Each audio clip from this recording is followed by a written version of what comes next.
In this video, I'm going to show you how to do the surface slip stitch. This is a technique you can use to create designs or lettering over the top of your work. I have this project right here that's a ball, and I'm creating these stripes every 3 rows. So I'm inserting my hook right above that 3rd row. I'm going to put a slip knot and attach that to my hook and pull it up to the front. Now that slip knot is going to come up as you're stitching. Don't worry about it too much because we're going to secure that down at the very end of this round. I'm going to insert my hook into the next stitch, and I'm going to yarn over in the back and pull that up to the front, pulling it through the loop on my hook. And I'm just going to keep doing that in each stitch across the round. You want to make sure that your stitches have even tension so that they are roughly the same size. You don't want any that are looser or tighter than the other. So keep your tension consistent.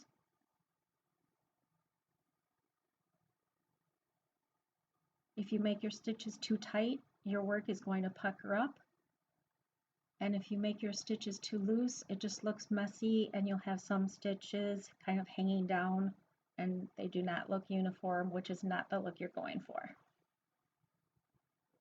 So I'm just going to keep doing that across my round, inserting the hook, yarning over in the back, pulling it up to the front and through the loop on my hook.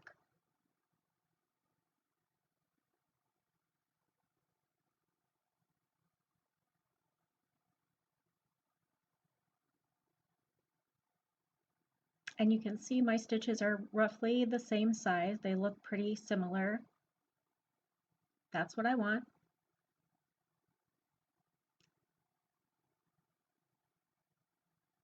So I'm just going to continue stitching across the round.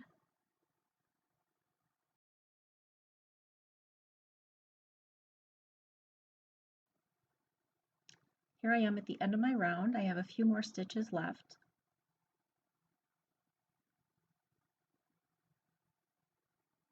And now to finish my round, you might be thinking, well, what do I do with this last stitch? If I put this last stitch in here, it's not going to be attached to the first stitch and it's just not going to look right.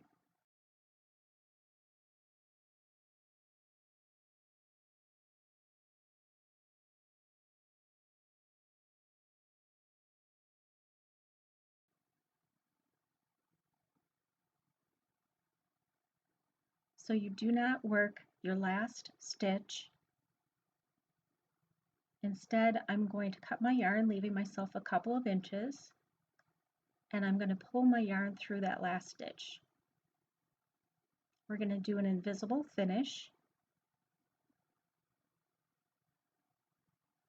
so it looks seamless. It's just going to look like we have one more stitch here, and you're not going to notice that it looks any different from any other stitch. So I'm inserting my hook underneath my first stitch of the round from the top to the bottom. I'm going to wrap the yarn on my hook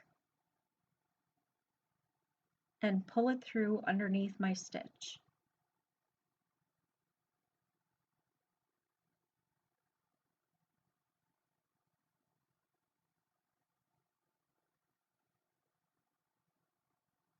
Now I'm going to take that yarn and I want to attach it to my last stitch. So I'm going to insert my hook under the last stitch and come up between the 2 top loops of that slip stitch.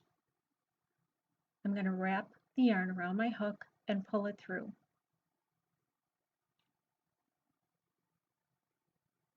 And then make any adjustments by pulling on that tail.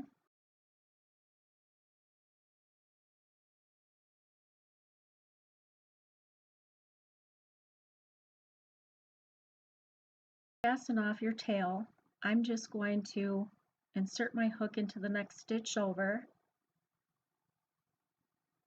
from the back to the front, and I'm just going to pull that yarn through.